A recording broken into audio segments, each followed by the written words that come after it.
And can you Yes. hear me? Okay. Yes, ma'am. Thank you very much. So as Siddiqa has already mentioned, it would be really nice if you all can mute your mics while the lecture is going on. And I'm happy to answer any questions, but in the best interest of time and in the best interest of keeping the continuity, if the questions can be kept towards the end, you can send it in the chat, or towards the end you can unmute your mic and ask the questions as well. So today I'm going to talk primarily about hepatitis viruses, and as you know, sorry, I'll just need to introduce myself. I forgot that.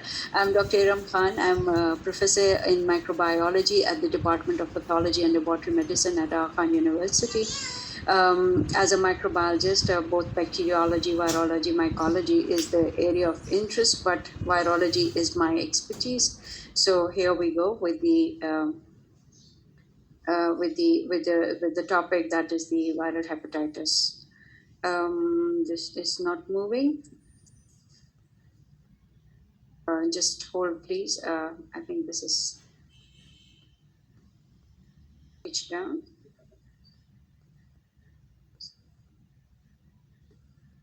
Okay. All right, so these are the learning objectives that we will be discussing. By and large, we will be defining what hepatitis is, what are the different types of hepatitis, and of course, you know, the different viruses that can lead to hepatitis. So these could be specific hepatitis causing viruses, but then there are certain other etiological agents as well that can cause viral hepatitis here. So we will discuss about infectious, non-infectious causes of hepatitis as well. And then we will discuss in more detail hepatitis B, D, and C, because these are the viruses that need more detailed discussion, while A and E, you will see that they are much more simpler to understand, and I believe you can read it and get through it at your own.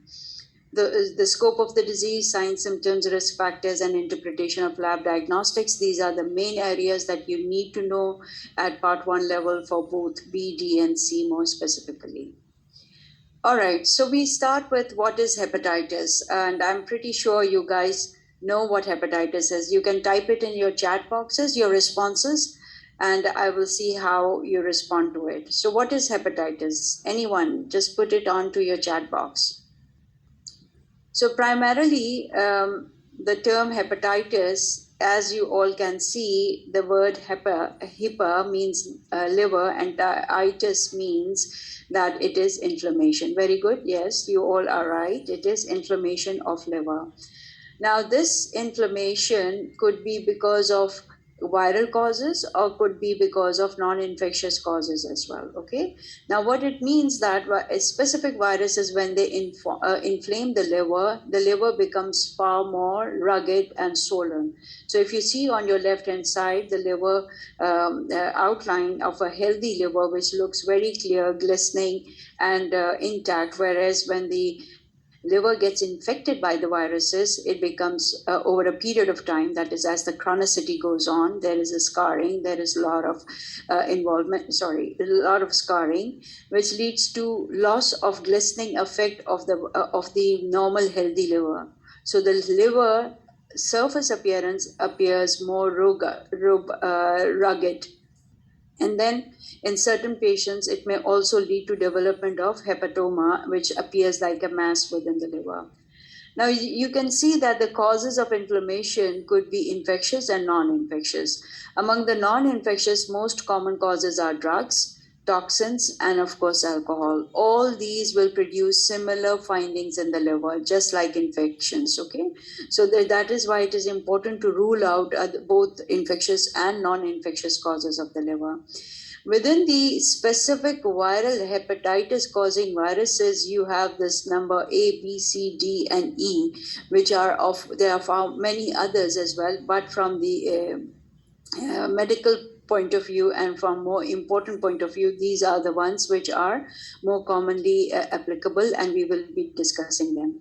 However, other viruses, for example, CMV virus, EBV virus infection, dengue virus infection, they all can cause hepatitis. So it is not just that the hepatitis viruses will cause hepatitis, but then there are other viruses. So you have to rule out those viruses as well. Certain parasites, as you all know, for example, amoeba, entamoeba histolytica can also cause hepatitis inflammation leading to hepatic involvement. Bacterial infections can cause that. And then, of course, physical damage, trauma can also lead to inflammation of hepatic liver cells. Right. So now focusing primarily on the hepatitis causing viruses. As I mentioned, these are 5 hepatitis viruses of medical importance that we will be discussing here, A, 2, D, and E. What you are expected to know, what are the sources of these viruses, how they are transmitted, whether they lead to chronicity or not, and whether there is any preventive effect that is available. So here you can see for A and E, there is a lot of similarity. For A and E, there is a lot of similarity within them, that they are both transmitted by fecal oral route, and there is no chronicity, so they are acute infections. And in case of hepatitis A, we do have pre and post exposure prophylaxis available in form of immunization and immunoglobulin. But as unfortunately for E, the difference is that we do not have vaccination available. However, by ensuring safe drinking water, you can prevent this disease to a large extent.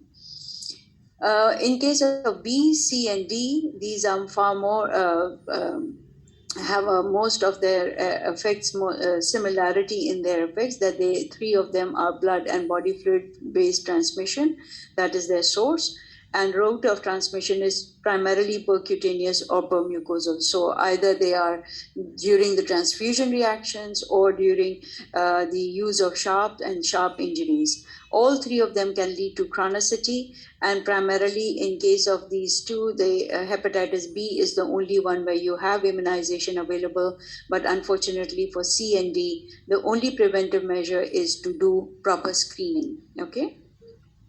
So, all right, I hope this is clear so far. So just a quick catch up, 5 types. A is orofecal, and so is E. And of these, only these 2 have, A and B have the vaccination available for prevention. Now we move on to the specific viruses. Hepatitis B to start off. Hepatitis B virus, this is what is shown here, is the electron micrograph of hepatitis B virus. You can see elongated materials and the rounded bodies as well. The rounded bodies are the Dane particles, the virus, intact virus, complete virus in itself. It is a DNA virus, virus, has a circular nucleus in it. And then you can see a lot of irregularly shaped elongated structures. These are the B surface antigen, which is the extra antigen which is released into the circulation at the time of active virus replication. Hepatitis B virus, you all know, it is the most common cause of hepatitis. Up to about 400 million people throughout the world are infected, and this is about highest involvement in part of the hepatocellular carcinoma. 15 to 40% of hepatocellular carcinoma are because of hepatitis B. In Pakistan, the exact surveillance is not known, but the prevalence rate is considered to be somewhere between 3 to 4%. Here you can see the distribution. This is the WHO released map for hepatitis B virus, and Pakistan falls in intermediate zone, which is 2 to 7%. So this is the range we may be falling into. All right, so within the geographical prevalence of hepatitis B, you can see that the low prevalence, that is less than 2% in North America and Western European countries, primarily the burden is in early adulthood. And this is primarily because of the sexual and percutaneous transmission due to use of drugs, IV drug abuse, and use of contaminated needles. But in cases where there is a moderate risk, like in Pakistan, 2 to 8%, it has been implicated that childhood disease is far more common. And this is occurring because of the horizontal transmission from mother to child. And therefore, screening, perinatal screening, and at time of antenatal screenings is very, very important to bring this under control. And same goes for the high burden countries as well. Transmission, you can all, I'm pretty sure you all know, blood and body fluids are the primary route of transmission. In addition, sexual transmission, vertical, as we meant, already discussed, from mother to child. If the mother is infected, then the transmission is bound to happen. Use of unsafe injection, especially in IV drug users or in low-income countries where the implementation of the safe use of injection is not very robust. More importantly nowadays is hemodialysis. If the people who need hemodialysis, and if they are not offered a dedicated hemodialysis, if the same hemodialysis machine is being used for both infected and non-infected people, then this could be source of infection. Nosocomial transmission, as you all know, if you as a healthcare worker, if you are not vaccinated, then you have a high risk, especially if you are dealing with the blood and body fluid of the patient. Okay, having talked about the body fluids, what are the risks within the fluid itself? Which fluid has the highest and which has the lowest? So as you can already predict, blood, serum, and wound exudate pose the highest risk, whereas the sexual secretions like semen, vaginal fluids, and salivary secretions, they have a moderate risk. So there is a virus secretion, but there is a moderate risk here. Very low risk in case of feces, urine, sweat, and breast milk. So this is not a very active source of transmission. However, these two are more active source of transmission. Okay, now moving on to the clinical types of the hepatitis. I'm sure you all have known these terminologies as to acute hepatitis versus chronic hepatitis. Can anyone quickly put it into chat? What is the cutoff where you will say acute, differentiate acute from chronic without looking at the slide? And I will give you 3 seconds. Okay. No response in the chat so far. All right, so as you can already see, that yes, acute is short term. Yes, less than 6 months. That's correct. I guess you all have read it now by now. So acute hepatitis means any hepatitis which is occurring within a short period of time. When we say short period of time, it means within less than 10 to 15 days. So patient will typically come to you with the classical features of hepatitis, which is the icterus, the jaundice, and loss of appetite, fever, etc. And the history would be very short-lived, less than 10 days, 15 days. And that is the acute onset. Before that, patient would say that they would be perfectly fine. And most of the time, these patients, if they do not have any under chronic immune disturbance, then they are able to, their immune system is able to completely eradicate the virus, and they recover completely. And the time period is up to about 3 to 6 months. Okay. And by that time, when you do their markers, and we will talk about the markers later, you will find that they have completely cleared the virus and they have recovered. So that is called as acute hepatitis. However, unfortunately, some patients, they may not be able to clear their virus within the 6 months time. And that is the time when you are monitoring them on sequential basis. And if you see that even after 6 months time, their B surface antigen is not going down and antibodies are not coming up, that is the time when you will label them as someone who is passing into chronic hepatitis. Now, this is a pie chart which is showing you, and I want you to keep this in mind, because this we will use again to compare it with hepatitis C when we will be talking about it. This pie chart is telling you, based on the various studies, that by and large 90% of the patient, if they get the disease in adulthood, and if they are not immunocompromised, 90% of them are able to clear the virus, and only 10% of them unfortunately go into chronicity. Now this actually reverses in case of hepatitis C, and you'll see when we discuss that. Okay, so what kind of a virus is this hepatitis B virus? It is an hep adenovirus. A little bit about virology now. It is, as you all know, viruses are broadly classified as DNA viruses and RNA viruses. And this particular virus is a DNA virus, okay? And its name is hep adenoviridi. In the DNA virus, the nucleus of this virus primarily it is double-stranded. It is relaxed and round, and it has up to about 3,200 base pairs. Okay, so it's quite a small virus. This is the structure of the virus. Generally, any virus, if you look at them, structurally they have a genome, which is the innermost part, and then you have a proteinaceous covering, which covers on an outer surface, and then you have outermost layer, which is called the envelope. In this virus, the innermost black thing is the rounded DNA of the virus, and it carries its own DNA polymerase enzyme. This is very, very important. Virus can use host enzymes for its other proliferation, but for its replication, it needs its type-specific enzyme, and that is DNA polymerase. Immediately outside, you see these rounded structures. These are capsid proteins or the core proteins, which you also will see when we will talk about the markers. This is the core protein, okay? This is a high molecular weight protein and usually remains attached within the virus and does not come out into circulation. The green structure at the outermost level, this is the envelope structure or the surface antigen, which we also call as HPS antigen. This is the antigen which is actively secreted and is a marker of acute infection, as we will discuss in a bit. There are different genotypes of hepatitis B virus, and you can see that different genotypes are prevalent in different geographical locations. You don't really have to remember this, but just for your information. There's a video, but I will keep the video towards the end in the best interest of time to show you how the virus enters into the body and how it replicates and multiplies. So we can keep that towards the end so that you can see it at your leisure. But what it is going to show you, I am just discussing it over here.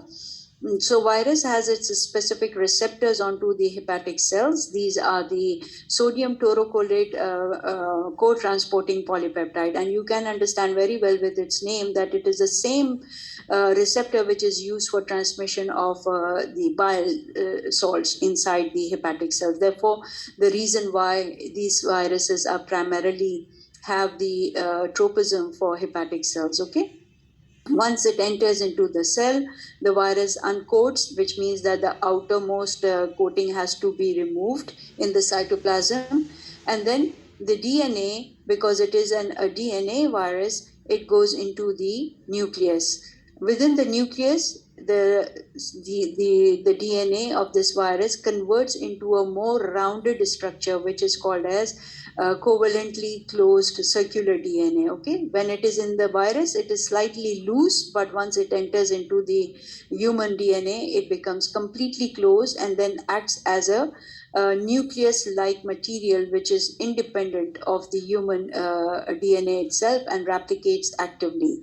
It transcribes, and all the transfer RNAs, they go into the cytoplasm, and all the proteins of this virus are actively reproduced over here. There is an area which is called as assembly area. All the proteins, they collect at the assembly area, they replicate here. The genomic DNA also comes in here, and the entire DNA particle as a form of the virus egresses out of the cell as a new virus, and that then attacks another virus. If you notice here, there are small rounded black structures that you can see. This is primarily the extra B surface antigen which comes out, okay? So that is where it is, and this is the extra antigen, and we'll talk about this, how it is utilized. Okay, so is there some question? Galaxy S9 video will be shown in the end, please, not now. Okay, so please wait till the end. if you look at the genomic structure, this is the genome itself. I don't want you to go into much detail, but just to give you that genome is arranged in circular form. The outermost genomic structure is secreting for S protein, which is the surface antigen. The green is the the polymerase enzyme.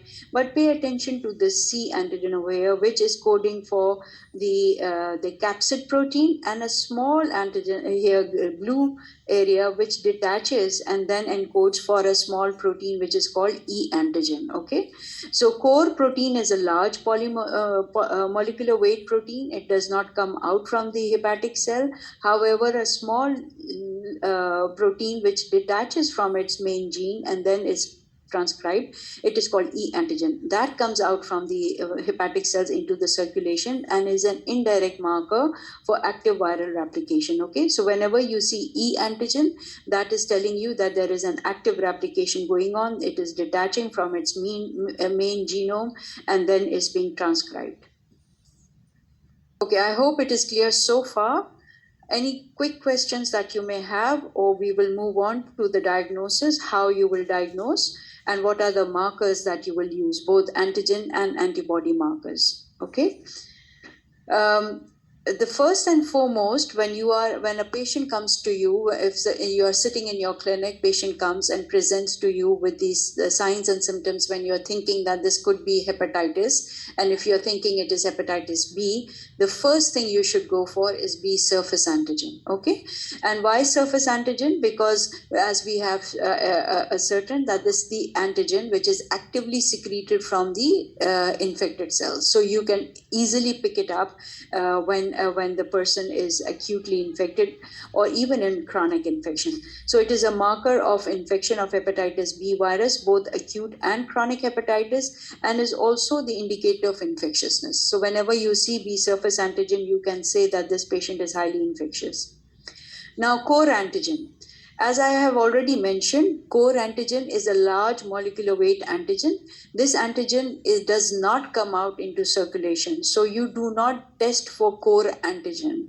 Okay, so please remember, most of the time students make the mistake, instead of realizing that it is core antibody but not the antigen, they often mark antigen as a first marker. E antigen, as I already showed you, E antigen is a peptide which is derived from the core gene. It is a small molecular weight protein and it is actively secreted out. So it is the marker for virus replication. Okay, whenever virus is replicating, this antigen will be detectable. And you can, if in the absence of hepatitis B DNA PCR, if you do not have, then this can be used as a marker for active and is also a marker for treatment response. Okay. Now we move on to antibodies. B surface antibody, which is produced in response to envelope antigen. This is the only antibody which confers immunity. Okay, so when you give vaccine, or if the patient completely recovers from acute infection, this antibody will remain elevated and this will protect them from any future infection. Okay, recovered patient, whenever you see this antibody, what does that mean? It means that patient has either recovered completely from acute hepatitis B, if this is the only marker, or has been immunized. Okay?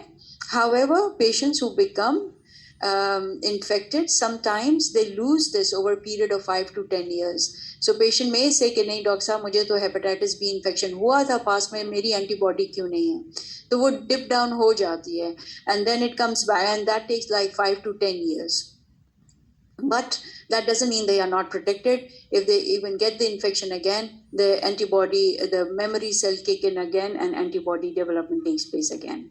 Core antibody, this is the antibody which is primarily respond to the core antigen, which remains inside the hepatic cell. Only a component of core antigen get expressed onto the surface, and that is why it is recognized by the B cell very quickly. Okay, and IgM to core is the first marker of acute infection, and it develops within 4 to 8 months. And core IgG, that remains elevated for rest of your life. If someone has been ever infected by this virus, core IgG will remain elevated for the longest time.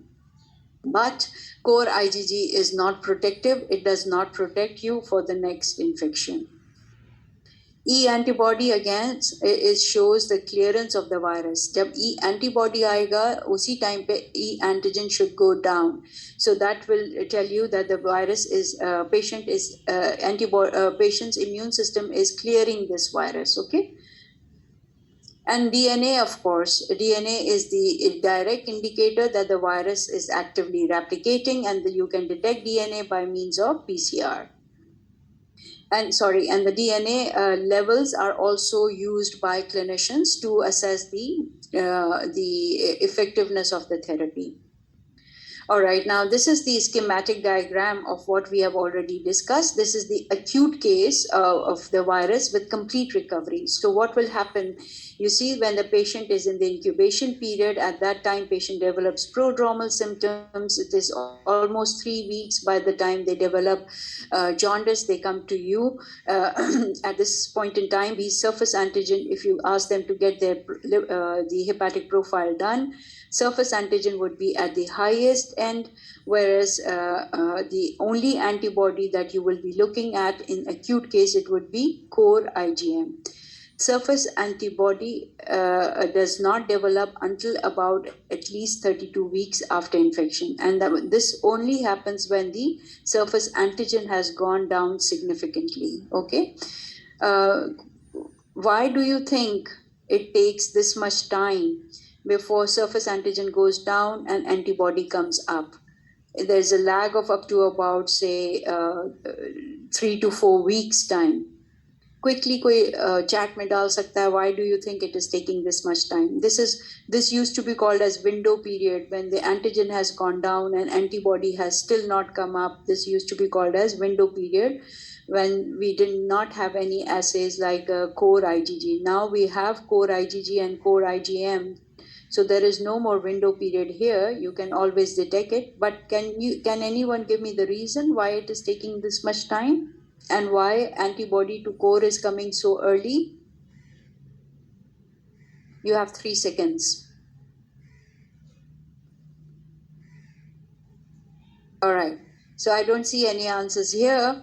So I will just explain that it is always remember what lab is detecting in the lab assay for antibody are the free antibodies. Okay, bound antibodies are not detectable. So as long as yes, someone has responded, yes, that is correct. So someone who has antigen circulating, it's not that the antibody production takes long. Antibodies dono core ki as well as surface antigen ke against antibodies, they start memory cells start producing them immediately. B cells rather, not memory. B cells start producing them immediately. Okay, but since surface antigen is also in the circulation, so antibody to surface antigen binds to its antigen, and there is antigen antibody complexes going on. So if you send the patient to lab for the test, that test may come out negative, but that would be false negative. Why? Because antibodies are completely being neutralized by antigen. It will only come out when the antigen level has gone significantly down, and that will happen when the replication has gone down. So once the replication goes down and then there is free antibody coming up, you will detect it, and that is why there is this lag period. In case of core antibody, we have already said core antigen do not come out in circulation. It is recognized by your HLA and your B cells in presence of HLA system from the surface of the hepatic cells, and consequently they boost up quickly onto the surface because they are free floating. Okay, and lab can detect that. E antigen and E antibody, E antigen remains elevated and corresponds very much with B surface antigen, and as soon as replication goes down, E antigen will go down and antibody come up. So in a typical serological course, when you want to see whether the patient has recovered completely, you will only see E antibody and anti-HBs antibody and surface antigen going down to negative, E antigen going down to negative. Okay, these are the clear-cut markers. What happens in the chronic? It reverses. In chronic, the E antigen remains elevated, surface antigen remains elevated. IgM to core antibody, which has come up at the 3rd to 4th week time, will progressively go down, and IgG to core will remain elevated. So there is no antibody to surface antigen, as you can see here. So this is the hallmark of chronicity. So diagnostic criteria, acute hepatitis, when will you say? HBs antigen is positive, IgM2 core is positive. At the same time, you look at the enzymes of the liver, high ALT levels, alanine transaminase levels. At the same time, PT level, that is prothrombin time, is also prolonged. And this is a very good marker to show you the functioning of the liver itself. Okay, so ideally you should get all these three tests done. Chronic में क्या होगा? B surface antigen will be elevated, and if you do sequentially testing, you will see it remains elevated more than 6 months. Hepatitis B virus DNA by PCR will be positive. There will be persistent or intermittent elevation of liver enzyme, and liver biopsy, if done, will show signs of chronic inflammation over there along with fibrosis. There is another term that I thought that I should mention here, if you will see in your books, which is called as chronic persistent or active hepatitis, and there is inactive hepatitis, and sometimes erroneously called as healthy carriers, which is a misnomer, and I just put it here just to make it clear as to what it means. Active persistent or active hepatitis means that person goes into chronicity, surface antigen and E antigen are elevated, DNA is there, and persistent and intermittent elevation of ALT, AST, which means that constant inflammatory process is going on in the liver. On the other hand, there are people who will not develop chronic inflammation going on because their body somehow, the virus and the immune system, they start living in symbiosis. So your immune system is not reacting very much to the virus, but virus is still there, and that can be detected by surface antigen and presence of E antigen. Okay, even DNA would be elevated, but enzymes remains normal. So this is used to be called in the past as healthy carriers, but they are not healthy. They cannot donate blood, they cannot donate organs for transplants.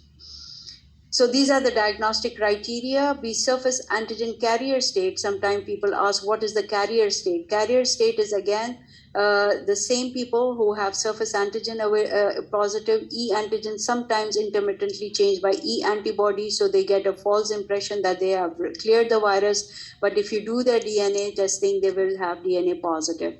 Another thing that confuses them is because their ALT and AST are normal. That does not necessarily mean that they have cleared the virus, okay?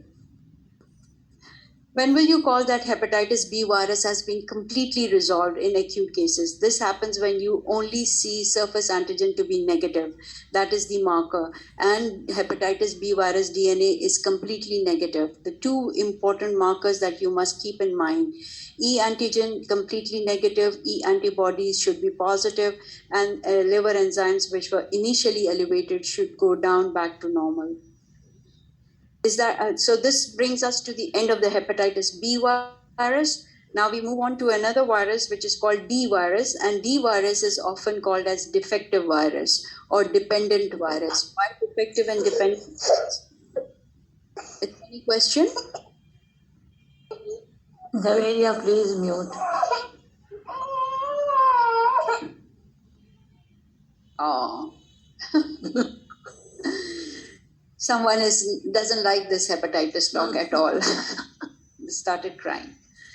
Okay, so delta virus में क्या होता है कि ये defective virus होता है. Defective का मतलब ये है कि they are not able to replicate independently. They are dependent on hepatitis B virus. Why they are dependent?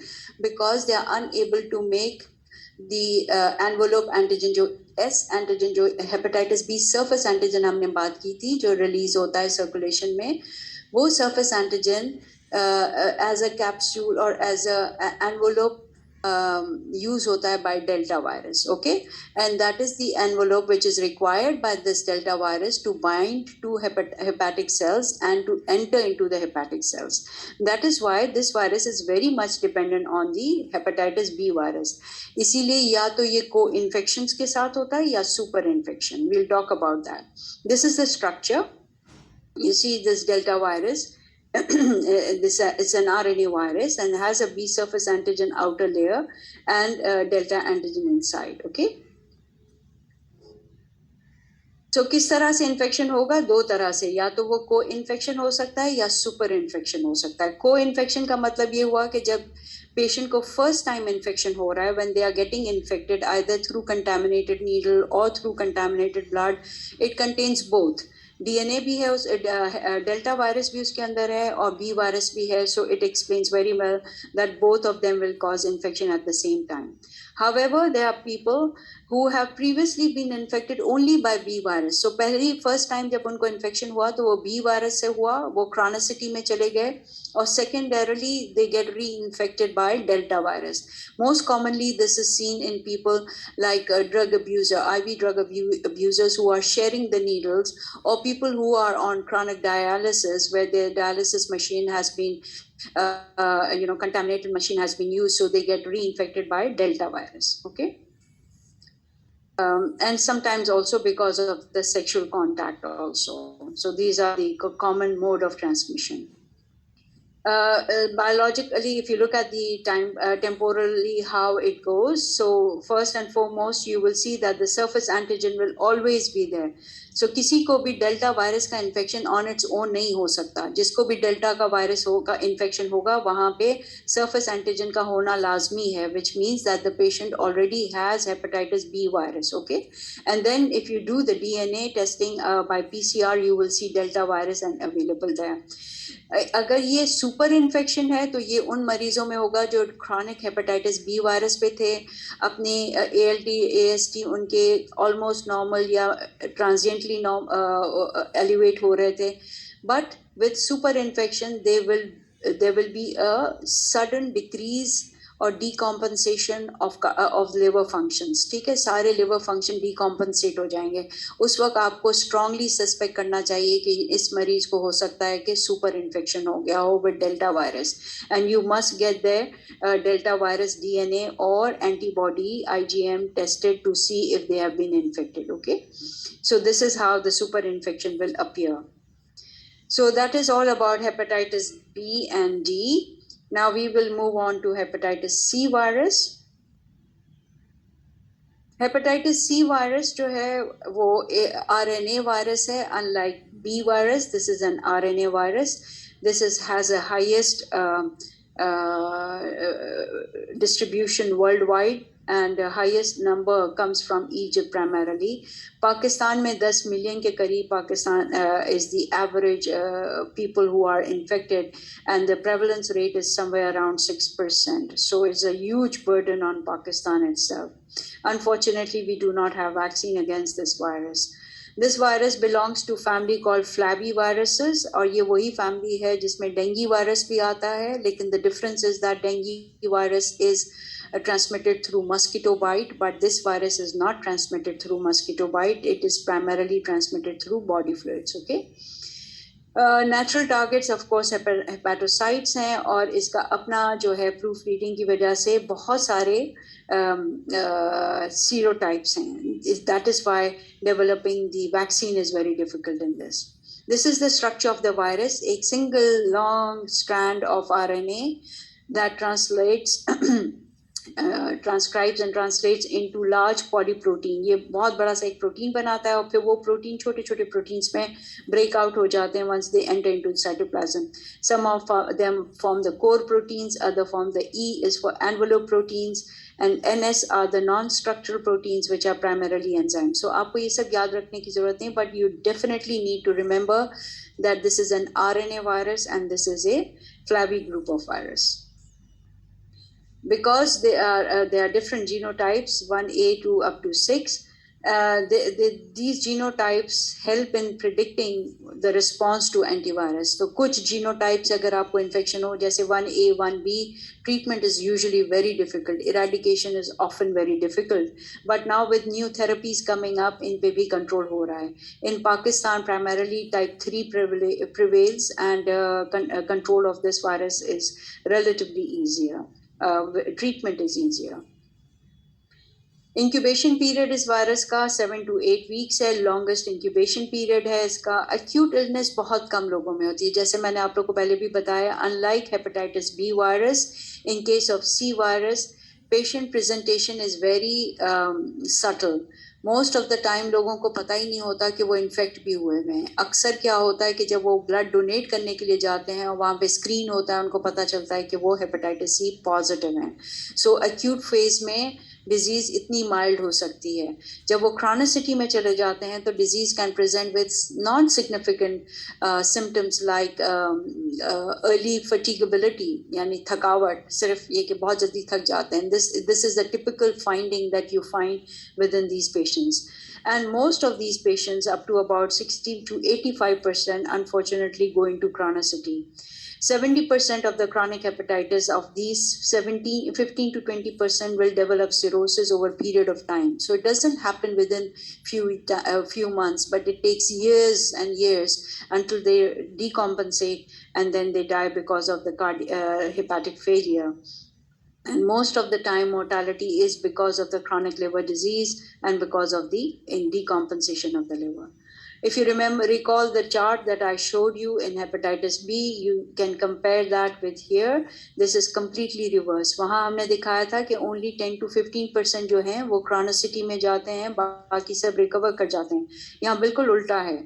85% go into chronicity. Only 10 to 15% lucky ones, they recover. Okay, so this is a very high morbidity disease. It has a very huge burden on Pakistan. So these are the timelines, how it goes. So pathogenesis is over. So there is a progressive liver damage over years. 20 to 30% of those infected, they develop liver cirrhosis, and that happens over a period of 10 to 30 years. तो अगर आप किसी को देखते हैं कि वो infect हुआ है और वो उसके लिवर में सिरोटिक चेंजेस आना शुरू हो गए हैं, तो इसका मतलब ये है कि इस पेशेंट ने disease up to about 15 years back acquire की होगी, not before that. Okay, so disease is probably somewhere. And अगर hepatocellular carcinoma develop हो गया और उस स्टेज पे hepatitis C diagnose हो रहा है, तो that means at least 20 years हो चुके हैं, 15 to 20 years have passed. So how do you diagnose? It is pretty simple. There are no antigen or antibody like markers as in hepatitis B. Here it is quite simple. You have to just do antibody to hepatitis C virus. Most of the time this is positive. And you also look at their enzymes. If they have presented to you with jaundice, then of course ALT, the cardiac liver enzymes would be deranged. Patients also show symptoms over a period of time. Okay? And importantly, you have to do confirm your diagnosis by doing PCR. PCR is important to confirm. This is the time course or the natural history of hepatitis C virus. You can see very few, up to maximum 20%, they resolve. 60 to 85% go into chronicity, but they remain stable up to about 10 to 20 years. 10 to 20 years तक पता ही नहीं चलेगा कि उनके अंदर hepatitis C virus grow कर रहा है. उसके बाद आहिस्ता आहिस्ता वो अपने जो नॉर्मल activity है वो they will not be able to maintain that, and they become easy fatigability, easy tiredness, and relatively easy decrease resistance to various infections, and that is how you pick them up as possible, and then you screen them for hepatitis C. Cirrhosis जब develop हो जाता है up to about 30%, 20% average में cirrhosis develop हो जाएगा, and that slowly progresses to end stage liver disease, sometimes developing into cancer and transplant. They become the patient's candidate for transplants. Unfortunately, death also occurs because of the liver failure. Okay. So this is the end of this, and now quickly recapping what we learned for hepatitis B virus. ये scenarios हैं, मैंने सोचा कि end में रखूं ताकि मैं retest कर सकूं how many of you can retain what we had discussed. So if you have this scenario, clinical scenario, कोई patient आपके पास आता है, उनका B surface antigen positive है, antibody to surface negative है, antibody to core IgM positive है, IgG भी positive और E एंटीजन पॉजिटिव है, आपकी डायग्नोसिस क्या होगी? What would be your diagnosis? Quickly chat में डाल दें. acute or chronic? It will be acute infection. क्यों acute होगा? Because हमने देखा कि antibody to surface अभी तक नहीं आया है, लेकिन IgM to core is there. So that is how you differentiate from acute and to the chronic. Now look at the number 2, surface antigen is positive, antibody to B surface antigen is negative, antibody to core IgM जो है वो negative है, लेकिन IgG positive है और E antigen भी positive है. इसका क्या होगा? What is your response? Yes, correct. This is the chronic infection. क्यों? Because surface antigen भी पॉजिटिव है और E एंटीजन भी पॉजिटिव है. IgM नीचे जा चुका है और कोर है. अब एंटीबॉडी अभी तक वापस नहीं आया. Okay. What about this third one? Only antibody to surface antigen is positive. Everything else is negative. Quickly. This could be recovered or vaccinated. Very good. Yes, vaccinated. Recovered इसलिए नहीं कहेंगे क्योंकि recovered वाले में अब मैं क्लू नहीं देना चाह रही. नेक्स्ट देखिए क्या है. Resolved or recovered? Yes, I already gave you the clue. So patient has recovered, has been exposed in the past and has completely recovered because surface antigen, E antigen सब नीचे जा चुके हैं और IgG in the end है और antibody to surface है. What about this one? Surface antigen negative, antibody to surface negative, only core IgM is positive, everything else is negative so far. Window period, very good. This is what used to be called as acute window period, right? And the lastly, you have everything negative, only core IgG is positive. This would be, okay, this is tricky one, right? This will be past antibody like a past infection, but antibody to surface antigen is lost. As I told you in my lecture also, sometimes क्या होता है कि over a period of 10 to 15 years, people who have been acutely infected, recovered, their antibody to surface antigen may be lost. But यहाँ पे अगर booster हो तो ये फिर इनकी antibody वापस आ जाती है. ठीक है? Okay, so that brings us to the end. I hope you have enjoyed the lecture. Now I will ask my assistant here to put